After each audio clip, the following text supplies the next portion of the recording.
So why are primary school teachers so determined to hang out for a better deal? Well, Kahli Oliveira has been teaching primary children for 20 years. She says the government can afford to pay more.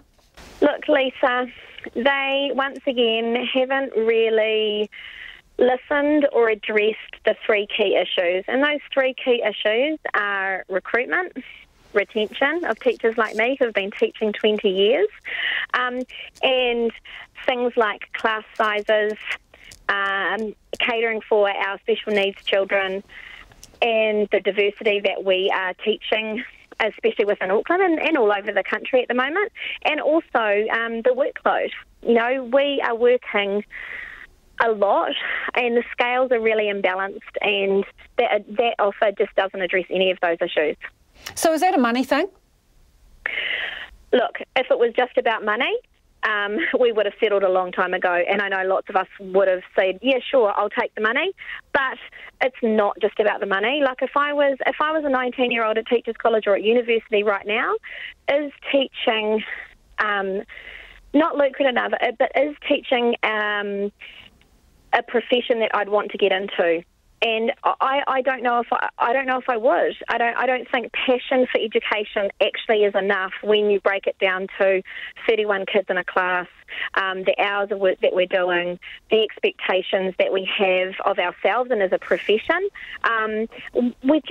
We're just not, there's just not enough balance, like I said. But it is money, isn't it? Even if it's not money into your salary, into your pocket, that requires money to retain people, to recruit people, and it requires money because you have to pay more teachers if you want to lower class sizes. And the government said, this is it. This is all we have. Do you not believe them?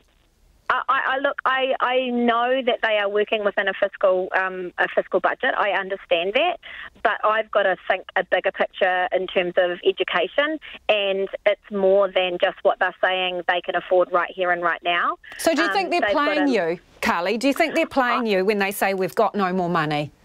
I think that they need to go to Treasury and ask for some more. I really do. Where should they get that from?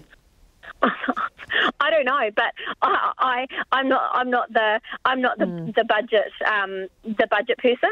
But do you think there are some areas of education where government funding is misguided, where it would be better directed into, say, primary teachers?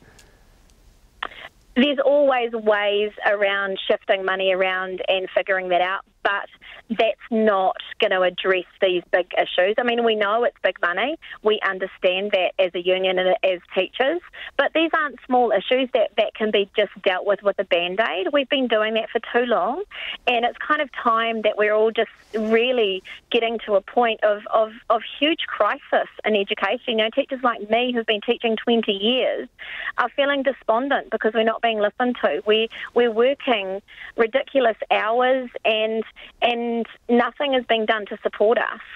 So, but not everybody does feel that way, do they? Because otherwise there would be a 100% rejection rate for the offer. So some people do not agree with that. And some people don't want to lose any more money out of their pay packet either. And I'm in that I can't afford to lose any more money and do any more striking, but I can also see the bigger picture, and I know that I've got to fight for the bigger fight, not just think about kind of my situation, even though it might be that I am going to be out of pocket if we went to another strike. So if there's no movement, are you prepared to strike again? Personally, are you prepared to strike? Absolutely. We've absolutely got to. And I mean, in our staff, we've got a real diverse amount of young teachers and older teachers like myself, and we're all in the same boat. You know, we all work really hard, and we don't begrudge that. We're not saying that we don't want to work hard and we don't want to do the best for our kids, but we need to be being paid what we're worth, and we need to value our profession, and we need to value education and the children, because that's who's going to end up being ripped off, because we just haven't got enough resources. We haven't got enough to deal with what we're dealing with at the moment. Do you think you would be in a stronger position if both primary and secondary teachers went out on strike together? Look, I think the numbers would speak for themselves. I mean, I was part of the protest when we had 10,000 people at Aotea Square, and it was pretty amazing. So would you support a super strike then across the teachers? Absolutely, it'd be amazing. Would that get the government's attention? That this isn't actually just something that we're gonna roll over and just say, yeah, that's okay. Well, how far are you prepared to take it? Because the minister has been pretty firm on the fact that he maintains there's no more money, and obviously teachers have rejected this offer. I mean, how far do you take it? How many more strikes are you prepared to go on? How long do you hold your ground? Look, I think we've just got to go back to the membership each time that we're planning on what's going to happen next, and listen and hear their voices, because that's what we've been doing this whole campaign. It's about that collective voice, that collective responsibility as teachers and as a profession. So we have to just wait and see. So when it comes to voting for potentially another strike, there's also a suggestion of working to rule as well around that time for about 2 weeks. So can you talk us through it, Kahli, in practical terms? If you were to work to rule, what would you not be doing? So from what I've read from the email this afternoon, the work to rule looks like it's going to be from about the 15th to the 29th, and it would mean that our working hours are 8 till 5 p.m. Those are the hours of work.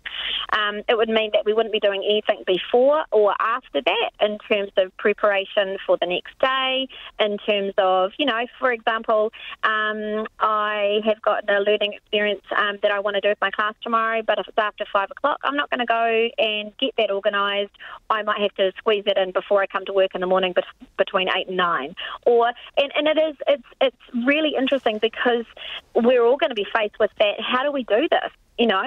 So does that mean sport? Like if you coached Little E's at sport, or you went and refed games for the school league or stuff like that, is that all out? What? It might mean that. It might definitely mean that. And it's kind of, we've talked about this a little bit in the past, and we've never it's obviously come up more because of that. Not wanting to have to take that whole day off work, not wanting to have to jeopardise, to put parents out, because we don't want to do that as a profession. That's not who we are. But we really we've got to do something else to kind of get that momentum going again.